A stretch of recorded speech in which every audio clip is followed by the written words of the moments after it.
چلیے میں نوجوانوں سے کہتا ہوں، بزرگوں سے بھی کہتا ہوں، چلیے ایک پریکٹیکل کیجیے آپ صرف 1 مہینہ، only 1 month نماز کو قائم رکھیے. کچھ بھی ہو جائے، ٹرین چھوٹتی ہے چھوٹ جائے، گاڑی چھوٹتی ہے چھوٹ جائے، کچھ بھی ہو جائے لیکن نماز مت چھوڑیے. میں پریکٹیکل بات کر رہا ہوں. 1 مہینہ اس پر قائم رہیے، پھر 1 مہینے کے بعد نماز خود ہی آپ کو نہیں چھوڑے گی.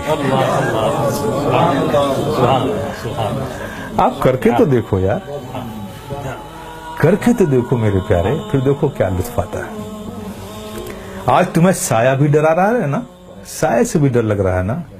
نماز کو اپنے سینے سے لگا دو. خدا کی قسم، ظلم و تشدد کی کیسی آندھیاں بھی چلیں گی نا، اس سے بھی خوف نہیں آئے گا تمہیں. جو بندہ 5 وقت اپنے رب کی بارگاہ میں حاضر رہتا ہو. ارے بھائی، ایک آدمی ہے جو منسٹر کی آفس میں کام کرتا ہے، اور دوسرا آدمی جو آفس میں کام نہیں کرتا لیکن 3 بار پرائم منسٹر کے پاس جاتا ہے. تو دیکھیے کیسے سینے چوڑے کر کے چلتا ہے وہ. اس کا آنا جانا پی ایم کے آفس میں ہے. دیکھیے اس سے لوگ ملتے، ارے صاحب یہ پی ایم کے یہاں، اس سے پی ایم سے تعلقات ہے، پی ایم کے یہاں آ جاتا ہے، ہمارے پریزیڈنٹ سے اس کے تعلق. دیکھیے کتنا بے خوف گھومتا ہے اس ملک میں.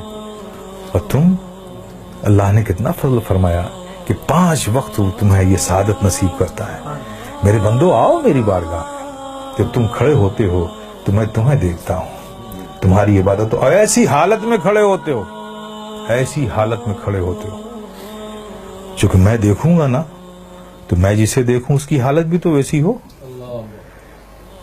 پیارے آقا صلی اللہ علیہ وسلم ارشاد فرماتے ہیں کہ رب نے فرمایا، جب ایک بندہ نماز کے لیے مسجد میں جاتا ہے اور نماز کے لیے وہ کھڑا ہوتا ہے، تو کھڑے ہونے سے پہلے رب فرماتا ہے فرشتوں سے، فرشتوں، اس کے اندر جتنے گناہ ہیں نا وہ اس سے جدا کر لو، نکال لو، ان سارے گناہوں کو الگ کر دو اس سے. فرشتے اس کے سارے گناہ نکال لیتے ہیں. اب بتائیے، سارے گناہ نکل گئے اور آپ نماز میں کھڑے ہو گئے. اللہ اکبر.